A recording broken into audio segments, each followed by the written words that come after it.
So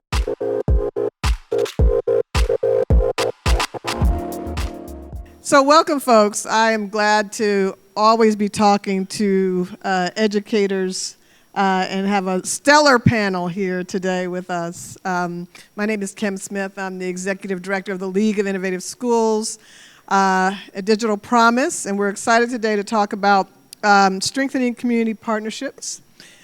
We have folks on the panel that have been working with communities for probably as long as you all have been superintendents and school leaders, but the pandemic offered opportunities for deepening community partnership and thinking innovatively about how to work with parents and students and communities to support schools and districts, because the connection is seamless between communities and schools.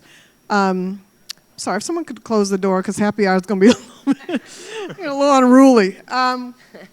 So I'm excited to have here, we have, so the League of Innovative Schools at Digital Promise, we have over 100 districts across the country who are advancing teaching and learning, researching, implementing practices, doing systems transformation across the country. And Digital Promise supports these districts in various ways, convening, research support, engaging in R&D, et cetera. So we have 3 superintendents from our wonderful League of Innovative Schools, Susan Enfield from Highline Public Schools there in Washington, down at the end, Gudiel Crosthwaite from Lynwood Unified School District in California, Michelle Rodriguez from Pajara Valley School District in California, and we have Erin Whalen, who's joining us from Vinci High School as principal and executive director. So we're going to have school perspective and district perspective here today. So I am just going to have some questions here. You know, no surprises. Maybe, we'll see how it goes. We are going to talk first about, as you think about the past 18 months and your work with communities, what one factor, and I know there's many, but as you think about what one factor has changed in how you are engaging with communities, we're going to start at the end. Susan, come this way. Thoughts? So hi, everybody. So I would start by saying that connectivity has really allowed our families and community to engage with us in a way that works for them in a better way. So, you know, we've worked very, very hard. Here it comes, Erin and Michelle, I promise this. We worked very hard to make sure, like all of my colleagues, that every student had a device at home, but also that they had home broadband access. That was the biggest barrier. And we need to make sure that they don't lose that now. Part of that was, you know, and how do I know that we've done a pretty good job of that is because I've gotten more, Highline is a richly diverse school system. Our top languages are Spanish, Vietnamese, and Somali. I have gotten more emails in Spanish and Vietnamese in the past 6 months than I have in the 9 years I've been in the district. That's powerful. Additionally, family attendance at our IEP meetings, because they were virtual, skyrocketed. Because now a family doesn't have to find childcare, right, or leave their work. I mean, so there are things like that. So I think that we need to rethink engagement and involvement to include virtual. Like, they don't have to physically show up at the school district in order to, you know, be engaged. And I hope we don't lose that. Great, thanks. I think for us in Lynwood, I would say that one factor that's been different now moving forward is our conversations with other community partners, including churches, our sheriff's department, city council, local healthcare agencies. That's something that's changed, whereas in the past, maybe we would run into each other and see each other at our, you know, state of the district or something like that. But now it's intentional, is that we're coming together intentionally to share resources, to collaborate, and to engage in conversations about how we can best support the community. And that's been something that's been really nice to see. It's been intentional. And then the other thing with that is that we're better able to respond, and we're communicating in ways that we weren't before. You know, so it's no longer just coming together in person. And now that we even have those options to come together in person, it's just been a lot easier to do it virtually, so that this way people don't miss out if they're, you know, at a different location. If I'm at a conference in San Diego, I can still meet with them on a Tuesday afternoon and still be able to address some of the issues that are coming up in our community. Yeah, well, I couldn't agree more with both of you, so Yes. So Pajaro Valley already had a really strong partner ecosystem. We had about 60 partners that we were constantly engaging in. I think what changed for us is our belief in our power. So what we found was that when we needed to most, we could pivot and accelerate so much faster than we ever thought that we could. And so now we know that power. And so now we are doing, so for example, we were going to do family engagement and wellness centers from before even the pandemic started. We had originally done a timeline of about 18 months for implementation so that we could do all these bureaucratic things. Now, our timeline, we started just 6 months ago. Our timeline is December. We will have it up and running, going. And that's because we found we don't have to wait until it's exactly perfect. We don't have to wait and allow our families to suffer longer. We can actually provide that resource right now and do it quickly. So I just say the power of the team. Yeah, so Da Vinci Rise High School is a school devoted to meeting the needs of youth who are experiencing the homelessness, foster care, probation system, so our most at-promise youth. So I think I'm probably here to bring the yes and perspective. And so what I would say for that is we pivoted quick because we had to have a non-classroom based, more virtual hybrid learning experience for our students so they wouldn't be penalized for not being able to make the seat time that clearly they couldn't due to court dates, challenges that they had, whether it was childcare, their own child, all those different factors. I would say what we realized during the pandemic is the one promise that allowed our students to learn quickly, which was a safe haven, was taken away. And so what does that mean for the focus and the real humanistic focus of the folks in the building? I think that was a huge challenge of myself and the other school leaders in the building, just how do we consciously pivot to utilizing this technology to first ensure survival of our kids and then to get them to learn again? And that was months. And I would say that like Maslow's, like we had to slowly work our way back up.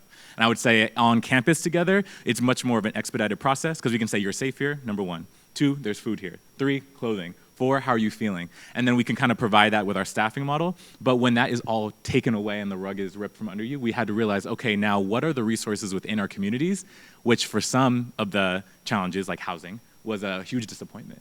Whereas like, oh, there are no beds in this space. Oh, there isn't they can know that you're homeless and you can stay homeless if you're 18. And so all of these challenges were kind of really quickly brought up to surface, and some of those challenges technology couldn't solve.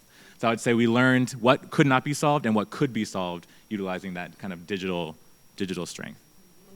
That's the reality check here about what happened over the past 18 months. Talk a little bit about the what makes a highly effective community-based partnership. What matters? Something that I would share. So at RISE, we co-locate with nonprofit organizations. All of our schools are embedded in nonprofit organizations so we can provide wraparound services. What we realized first, because conversations got feisty, what we realized first is if we don't have the same metrics and measures for how we judge success and how we kind of speak about success, no matter how much our mission and vision say the exact same thing, that pressure can put can kind of separate the organizations. No matter how much everyone's in the building for the right reasons and has the alignment, we have got to speak the exact same language around what we believe success to be for our students, because then we're just seeing like invisible pressures impact folks in the different organizations that they're not speaking about, which then leads to decisions being made and movements of the organization where we're just creating the same siloed system that damaged the youth in the first place. And so I think we often think of community partnerships, it just happens. You kind of fill our gap and we fill yours. And that was our belief, right? We come into nonprofit organizations, there are wraparound services, we do the education component, and then we realize, oh, the social worker is speaking a different language than the psychologist. And the psychologist speaking a different language than the teacher or the ed specialist around what the student goal is, which is fine. But if they don't understand those metrics and the decisions that we make, then we're all just fighting for time. And so I think that's a huge component of it. I want to build on that. I couldn't agree more. And, community partnerships, they have to be founded in relationships. Mm-hmm. And relationships are about listening and getting to know one another. And I think similar to what Erin is saying, school districts are just massive bureaucracies. And I think sometimes our community partners get frustrated with us, but we are bound by RCWs and WACs and policy at the state level, the federal level, that we have to abide by. We have a state auditor in our district almost every day of the year, right? So, and I think our community partners don't understand that sort of compliance piece, that it sucks, but it's our reality, and we can't get away with it. So I think really getting to understand each other is really important. And then I think, too, making sure that you're speaking the same language, that you're measuring success the same way, as Erin said, but also that you really have shared values, right? So, my friend AJ over here from the Becoming a Man program out of Chicago, that youth guidance that we have now partnered with in Highline, it was because we had a shared value in making sure that our young men of color were getting the supports that they needed to thrive in our schools and beyond. And it's that shared value that has made the partnership, I think, a really rich one. And so I just think the power of relationships and really getting to know each other and understanding that we operate differently, and sometimes not out of choice, but out of just the reality that we live. I appreciate the example, and maybe, Gudiel, as you talk about what makes an effective partnership, maybe you have an example as well.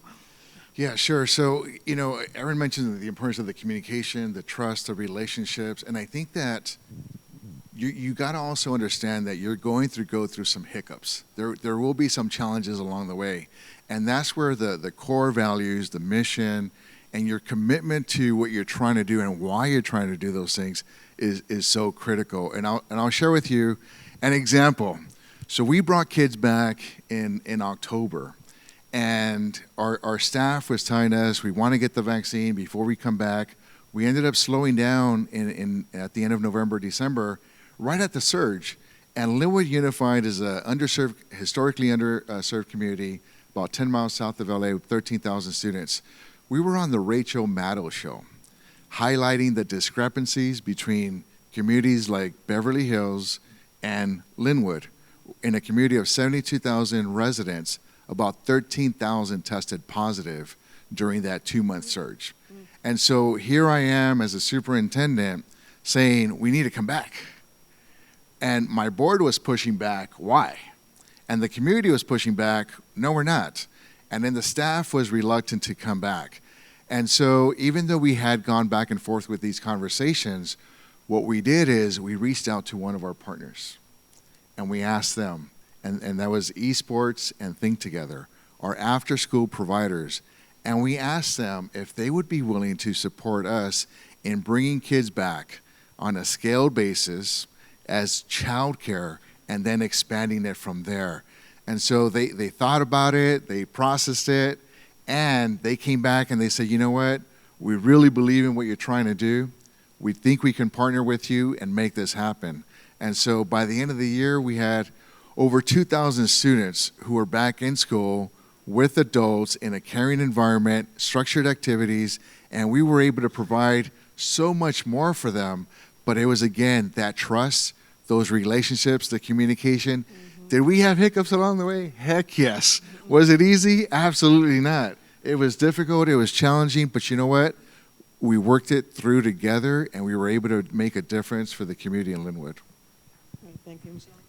So for me, I think it's aligned. So we value, as a district, we have stated that we value the voice of our students and our families. So we really look for a partner who aligns with that. We call it community aspiration. So what does our community aspire to? What do they need? And are they actually listening to them?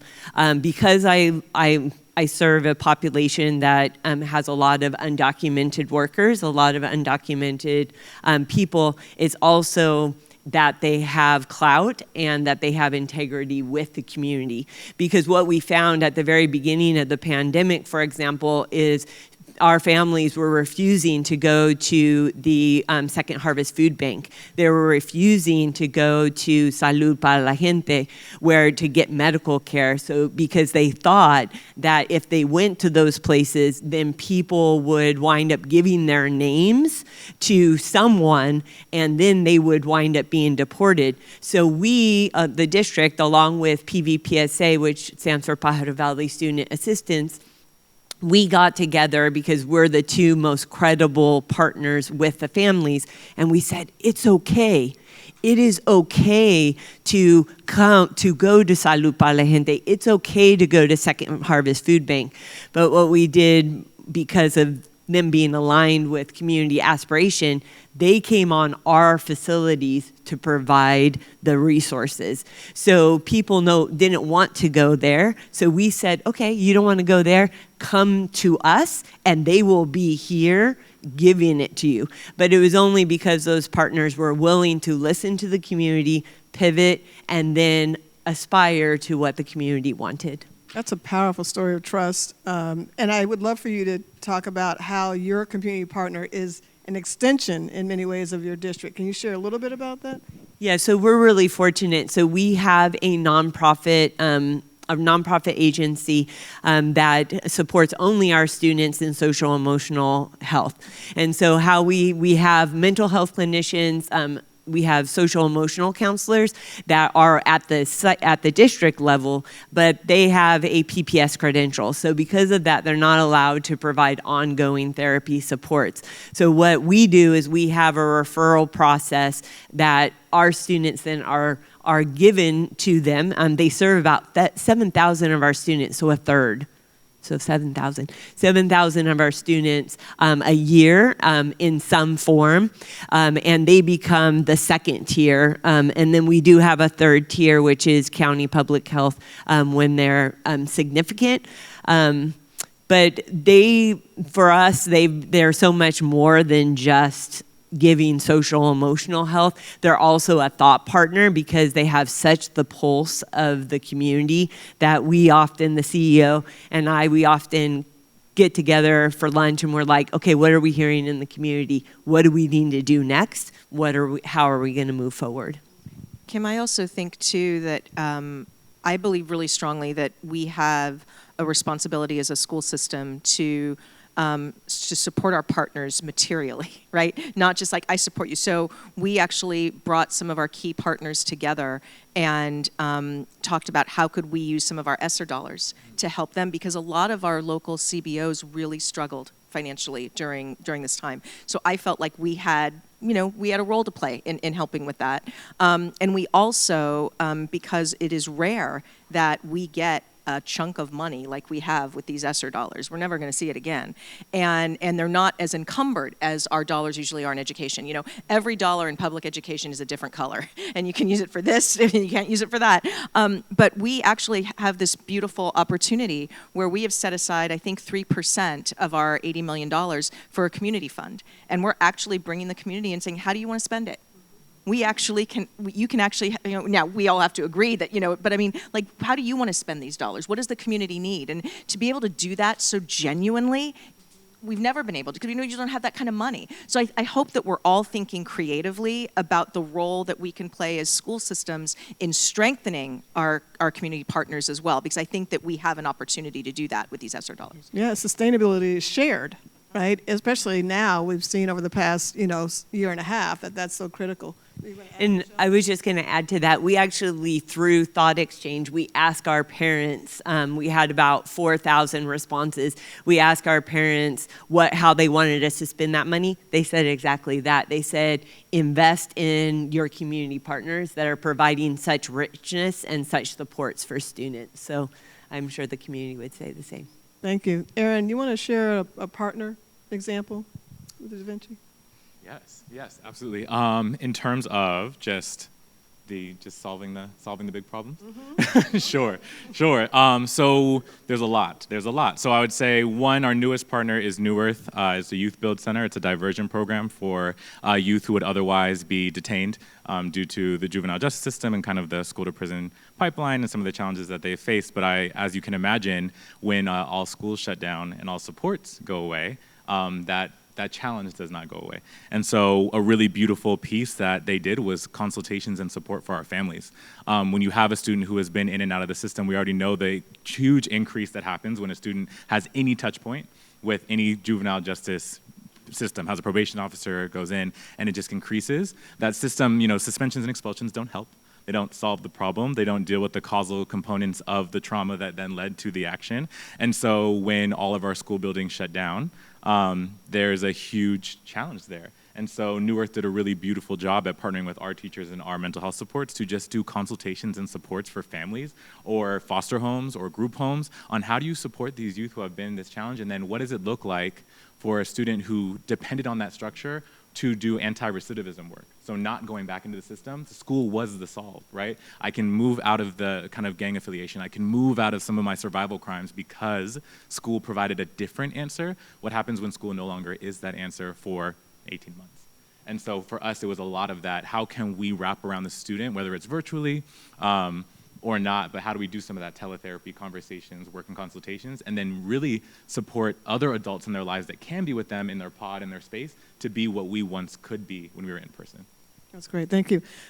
So Michelle and Erin have talked a little bit about mental health and trauma supports. I don't know, Susan and Gudiel, if you want to share anything about community partnerships there, feel free.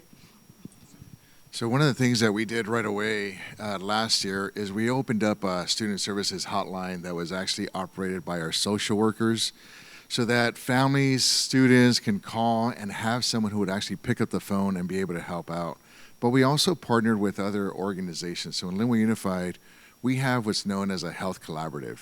And that's where we bring in different agencies who come together on a regular basis, and we figure out how do we serve as a nexus, a school district serving as a nexus, where we, as you, Michelle, mentioned, is then we are able to refer kids for additional supports to these different agencies. And we've developed over time MOUs to address the confidentiality, but in this manner, recognizing that a school district can't do everything, is how do we find these strategic partnerships to better support our community. And one of our challenges in our community, we're Black and brown community, is how do we make sure that our people understand that getting assistance is okay. Having a therapist is perfectly fine, right? And that's something that's taking us some time, but we're moving in that direction because ultimately we recognize that our community relies on us, trusts us for the communication, updates, accurate information, etc. And it's also something that we want to be able to build up the capital in the community so that if you're truly serious about transforming communities and public institutions, you really have to work in collaboration to make those long-term systemic changes. And along the way, it's really about building up the capital because you can't bring someone else as a provider and they're able to do all the work and then they leave and then it falls apart. So it has to be sustainable in the long term. Yeah, and we also have lots of partnerships with some of our mental health agencies and others, but you have to know who needs the help before you can provide the help. Mm-hmm. And so we were fortunate that we have contracts with two partners, with Go Guardian and Gaggle. And they monitor our kid now, and I know that this is a little big brothery, right? But not their personal stuff. But if they're on their district email, a district device, their Google Docs, whatever, we have 24/7 monitoring of that. Mm-hmm. Now I have no interest in getting a kid I'm not going to punish a kid. I don't care about swear words or anything like that. But when a child is talking about harming themselves or being abused, I might not know. Therese, my principal, she might not know, but through that intervention, right, we can reach that child and then provide that help. Mm-hmm. So I would say that we have, because of that monitoring, been able to intervene and provide support to students that might have gone sadly unnoticed and ended in real tragedy. And the needs are real. Mm-hmm. I mean, we had a 7-year-old saying they were talking about killing themselves. Mm-hmm. 7 years old. Mm-hmm. What is happening in that child's life that they think that that's the only option? So, I mean, our kids are hurting. I mean, they're really hurting. And so I think for us, it's being proactive and intervening. And then, yes, making sure that we have the supports. We're also going to invest in teletherapy. One of the things that we've heard from our kids is they kind of like the anonymity. They kind of like the fact that they're not going to run into the counselor at the grocery store. They like the fact that it's someone on a computer screen and it's private. To your point, sadly, I think we need to fight it, but there still is a stigma around this, right, for some folks. And I think we need to get rid of that. But until then, let's provide opportunities for students to do it in a way that feels safe to them. Wow, it's powerful. I am going to open it up for questions, folks. Before we go there, I want to talk a little bit about, not all community partnerships, succeed and work. So tell us a little bit about what are some of the factors that lead to changing community partners or it not working out from a schools and district perspective. Who wants to start? Michelle?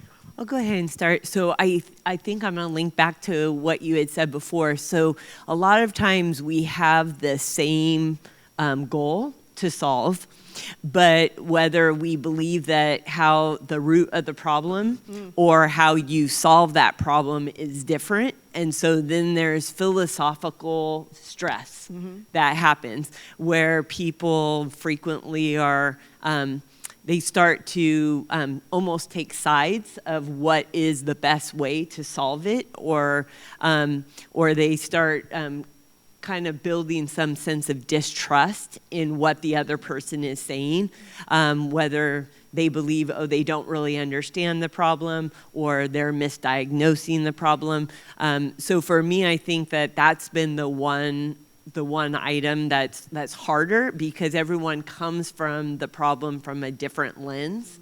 And so I think the only way to get through it is through communication. So having the time and space to have those conversations and not try to make everything so quick, right? Like we got to make this decision in 1 hour.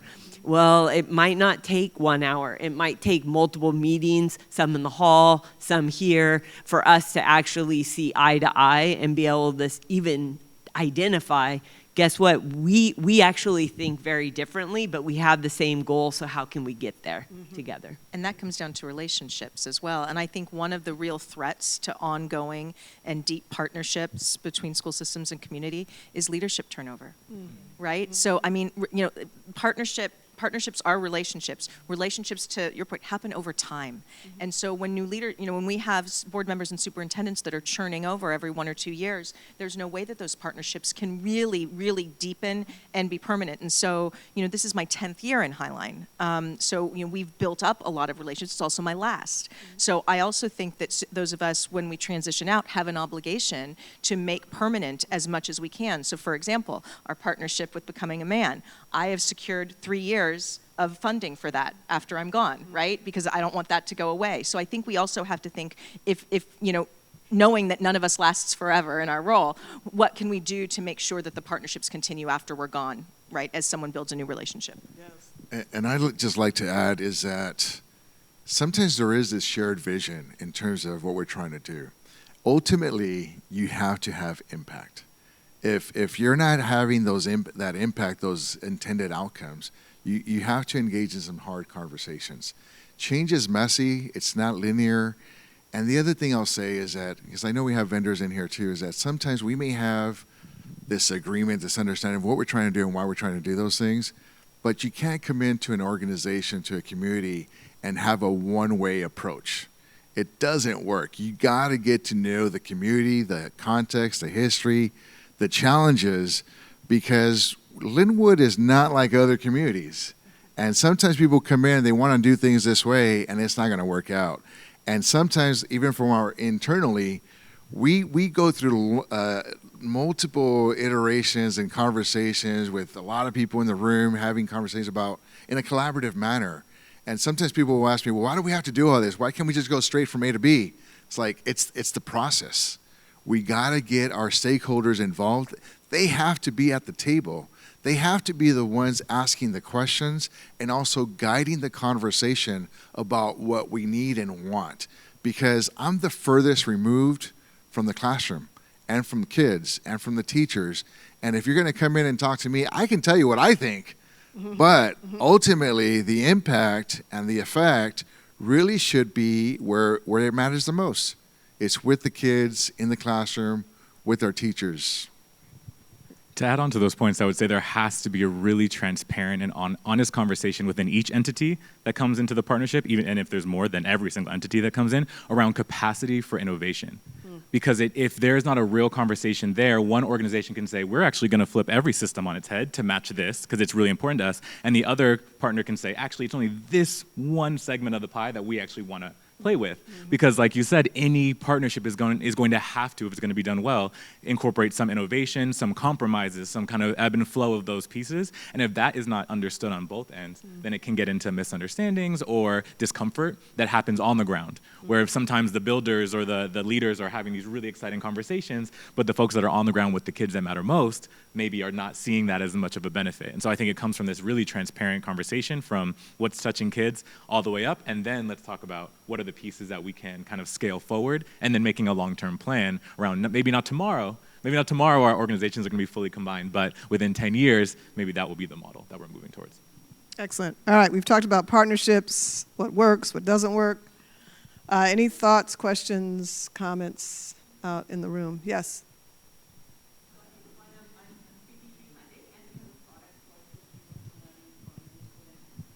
Yeah. Mm.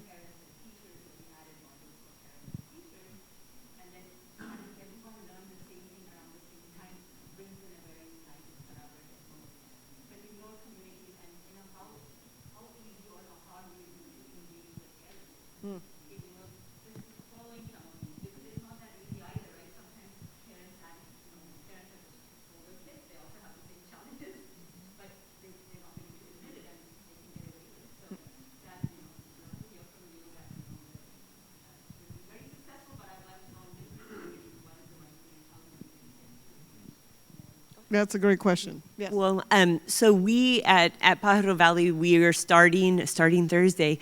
We are doing 3 weeks of a restorative start. I mention that because we've shifted our focus from whole child to whole child, whole family, whole community, because we recognize that the pandemic showed us that, right? It showed us how we are all interconnected. So every single staff member was trained on the 9th and 10th, so these last 2 days. And then parents, reason why I'm flying back tonight, parents tomorrow will be trained.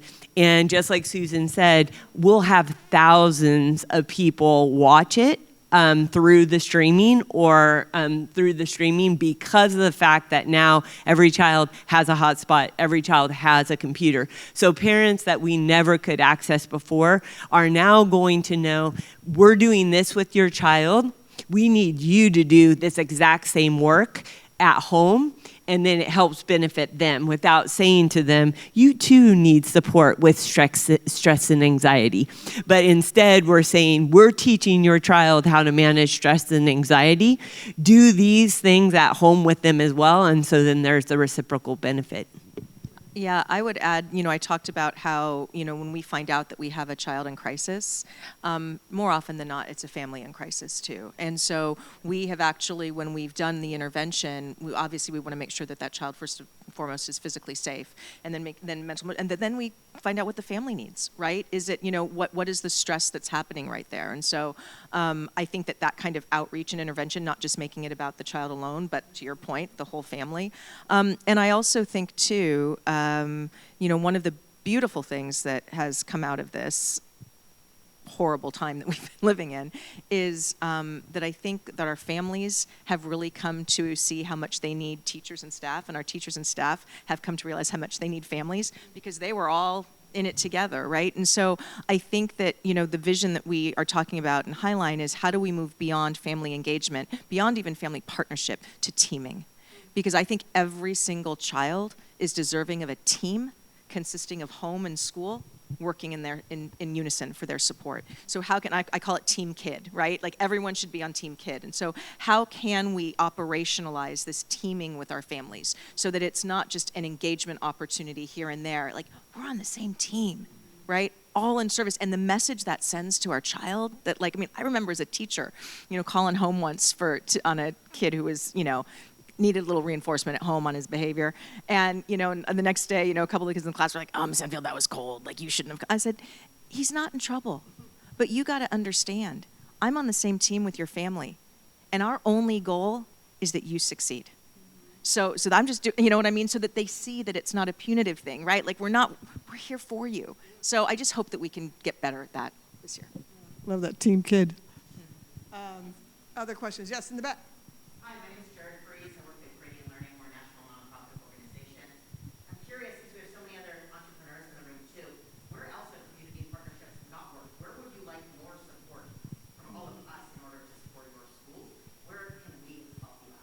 Great question. Where are there opportunities for support? So mine might be a little controversial, but we have so many community partners, but the one that we don't have is one that really is going to help us illuminate and eradicate racism within our system. So we are searching for additional partners that have the strength and courage to do that within a population such as what I serve. So that would be the area I'd say. I'd like to just add, and it's maybe not a community support or partnership, but it's massively disturbing that in today's age, where some firms are making billions of dollars a year, that we live in a country that still tolerates and normalizes kids being homeless. That kids have to think about what they're going to eat, whether or not they're going to eat, and that's unacceptable.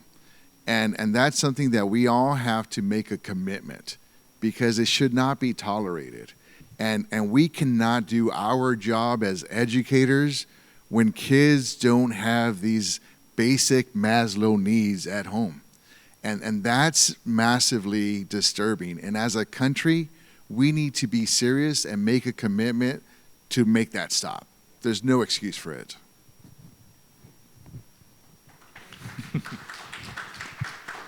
I would say similarly, if you look at per capita funding in California, and then you think about checking every box and the amount that we receive for students who need the most love and support, I would argue we get about half of what we actually need, which would be bare minimum, to serve and support those kids. And I think with that reality, looking at partners, a lot of the times the schools that are seeking to do this work with the kids need space, consistent adults who will come in the building and support the students. And so often we'll come and provide the service once a month. If we're looking at the student population that needs that kind of love and that assistance, they need consistent adults, trauma-informed care. They need to know that person's coming back, because that's the promise that we have not provided them. And so I think with that in mind, if partners could do that, is like, we have a space, let's get our kids there. You can do it every week. I think that kind of stuff is what expands schools to be community schools, to be partnership, to be really filled of resources. I think often it's a very temporary solves. Like we can solve this thing temporarily, and everything in our kids' lives has been temporary when you're talking about the population of youth, the at-promise youth. And so I think just that consistency and that consistency of resources can change lives for students, and not just a quick, pretty Band-Aid. Thank you. Yes.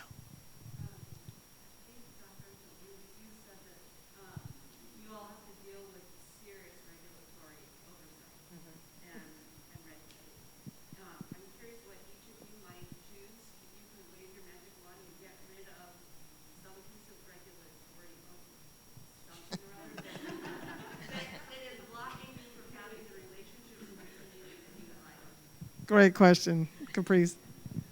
Well, I'll do the easy one before it's taken.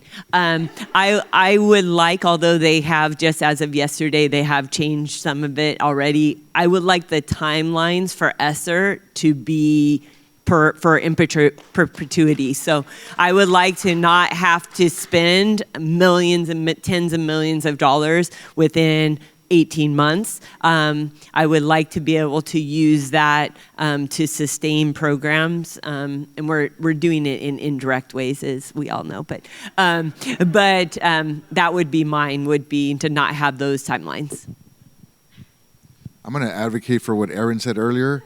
We need more funds in public education. It's shocking that, up until this last year, California has been in the bottom 5 in the country. And we have yet so many resources, one of the largest GDPs in the world, right? And yet we're severely, massively underfunded. And I think politically it has to do because we primarily are serving Black and brown kids. And it's got to change. Funding is critical. There's like so many, I can't even think of, like honestly, like I'm gonna think about this person, and like 85 are gonna come to me as I'm sitting and brushing my teeth tonight. But I guess that I would echo though the flexibility in funding and the adequate funding, right? I do think that we are coming up on a bit of a communications conundrum, because the perception right now is that we are awash in cash. because of ESSER.